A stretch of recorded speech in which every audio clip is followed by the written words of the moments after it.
بيبدأ الفيلم بشهاب بعد ما هرب وماشي في الغابة. يظهر باندا بعد ما هرب من الصين ورجليه اتزنقت في القضبان القطر، ويشوفوا شهاب يقول له انقذني. يشوفوا القطر بيقرب عليهم، ميعرفش شهاب يعمل ايه، يطلبوا مساعدة. يشوفهم قطبي من بعيد يجري ينقذهم ويجروا مع بعض. يصحى شهاب من النوم وباندا وقطبي يخرجوا بره الكهف، يمشوا في الشارع، يروحوا يلاقوا عربية أكل بيباع أكل كندي. بتفتحها بنت، يروحوا عندها عايزين طبق بوتين. ده أكل كندي مشهور، احنا لسنا اشتراكيين ولا شيوعيين، بل أحيانا رأسماليين يوتيوب. وتشرح لهم عن كندا، ويزعل باندا عشان يرش على صفحته واطي جدا، وتيجي الناس تشكي منهم بسبب المصايب، وتيجي الشرطة تهديهم ويطلع الظابط ورقة فيها كل الشكاوي. يجي لملم والناس تتلم عليه، ويروح عند البيت يطلب منها أكل تديله أكل البلوجر. يزعل باندا عشان الريش بتاع فيديوهاته في ذمة الله، فيقول له شهاب تعالى خليك اشهر من بيمزح حسن شاكوش بتاع في ايه. جهز باندا الكرومه الخضراء ويختار شهاب الخلفيه ويصوروا لايف ويوصل لكل الناس من اول موبايلاتهم للتلفزيونات اللي معروضه للبيع، والناس تضحك على الفيديوهات وتعجبهم. فيشوف باندا الجهاز بيتكهرب، يقول لشهاب يرد عليه سيبه هو يهدى مع نفسه. فيأصل اللابتوب ويتكهرب ويتحرق الكهف، وموبايلات واجهزة الناس اللي بتتفرج عليهم اتحرقت، ويطفوا الحريقة والكهرباء في المدينة تقطع. فيقعدوا في المحكمة الناس مش طايقينهم عشان المصاب اللي عملوها. فيجي عميل تورت متخصص في الانقراض بتاع الحيوانات، يشرح للناس ان الدببة دي لو اتثابت هتيجي دببة تانية زيهم هيبوظوا النظام بتاعنا وياخدوا كل حاجة. يقول لهم انهم هيعزلوهم ويحطوهم في قفص لوحدهم. فالناس توافق على فكرة حبسهم في مكان. فالشرطة تاخدهم وتحطهم في العربية، يقول لهم توريت خلاص انكم هتعيشوا مع تاني البشر بح. وتمشي العربية يزعقوا له اصحاب الدببة، يقولوا له ما ينفعش وهنجيب حق الدببة ونعمل جروب على الفيس هنسميه كلنا الدببة، وننزل الميدان ونقول كفاية غلا معلش. فجأة حسيت اني نشط سياسي. احنا لسنا سياسيون او جواسيس يا يوتيوب، نحن فقط نستلزق على باب الله. وتجري بيهم العربية، يقول له بقى انت بتهدي شوية يا عم، خبط عليه من الشباك، يطلع الشر هو اللي سايق العربية ويستخبوا في الغابة. يقعدوا مع بعض يفكروا هيعملوا ايه. يشوف شهاب ورقة في النار يقول لهم ان احنا هنروح كندا، هناك بيحبوا الدببة مش هيكلمونا. يرد عليه باندا يا سلام، طب ازاي هنروح هناك واحنا ما معناش باسبورات. يقول له شهاب عادي احنا دببة مش هيهتموا. ويظبطوا العربية ويغيروا لونها والرخصة والنمر. ويقول له شهاب جهزنا كل حاجة يلا نسافر. يقول له باندا لا، يمسكوا في قطبين يروح مع مين، باندا ولا شهاب. يرفض باندا، يقول لي شهاب براحتك، ويمشوا ويتكلم شارلي مع باندا. يسوق قطبي العربية، يشوف من المراية باندا بيجري، يقولهم استنوا. ويوقف العربية يقول لي شهاب طب ما كمل أول. وفي الناحية التانية شرطة وتورت في الكاف بتاعهم بيدوروا على أي أثر، فيقول للظابط إنهم شكلهم هربوا.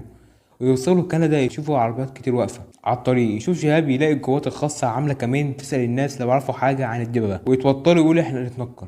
فيوقفوا العربية بتاعتهم يسألهم الظابط، يقول لهم احنا ناس عادية، وياخد منهم الرخصة. يقول لهم هيروح يسأل المدير بتاعه قصده تولت.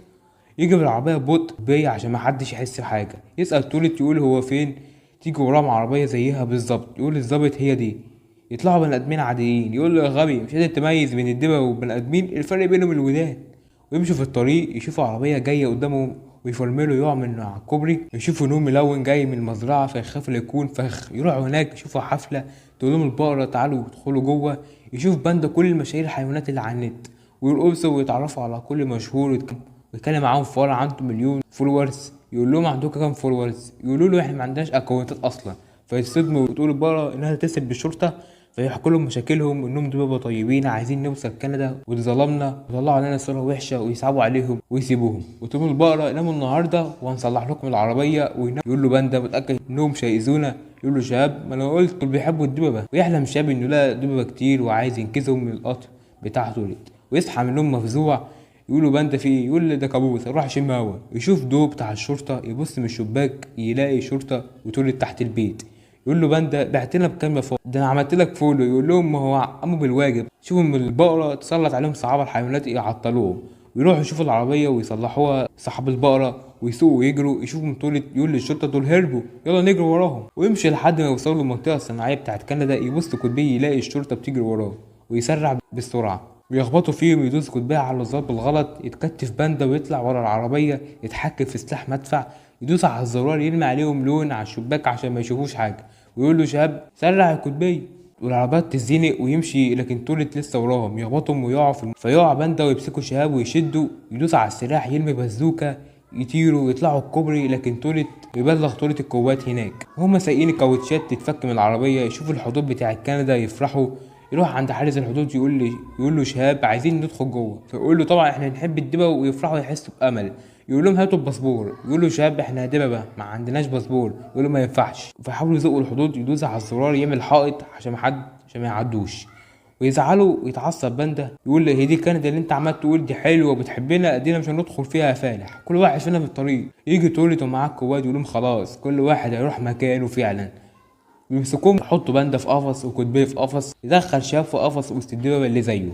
قاعد شهاب حزين يكلم نفسه وهو صغير، يقول له انت مش فاكر احنا اتجمعنا ازاي؟ يجي فلاش باك لحظه القطر اللي بيجري وهما بيجروا، حد شايلاه وحد يساعدهم شهاب، يقعوا يمسكوا في الخشبه بتاعت الكوبري ويتعرفوا على بعض، ويقول لهم نبقى اخوات على الحلو وعلى المره. يوفق باندا وكوتبيه، يرجع تاني يقول له شهاب وهو صغير، يقول له روح انجز اخواتك يا شهاب يا كبير.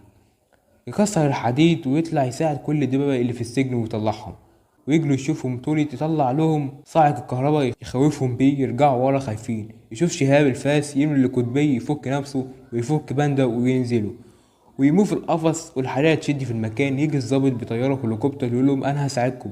يقول لي شهاب لكل الدببة احنا نطلع فوق بعض عشان نمسك بالطيارة. ويطلعوا فوق بعض، يطلع توليت يزقهم من الطيارة، يضربوا الظابط يقول له اسكت، ويمسك شهاب بالطيارة ويطيروا هو وكل الدببة وينزلوا في أقرب مكان. وتيجي المذيعين والمراسلين يتكلموا معاهم ويركبوا الطيارة ويرجعوا بلدهم تاني اللي هي أمريكا، يعيشوا مع الناس عادي. والدببة اللي كانوا حابسينهم في القفص بقت يمشوا مع الناس والناس بتحبهم، بقت عادي، الإنسان مع الدببة بيتعاملوا عادي. وده كان ملخص فيلم الدببة الثلاثة اللي نزل في 2020. ربكم كان عجبكم ملخص، متنساش طبعا تعمل لايك للفيديو ده وسبسكرايب للقناة عشان نكمل، وشير الفيديو، والجرس اللي جنب زر الاشتراك ده اعمله عشان ايه لما ننزل فيديو يوصلك تتفرج عليه. بس كده.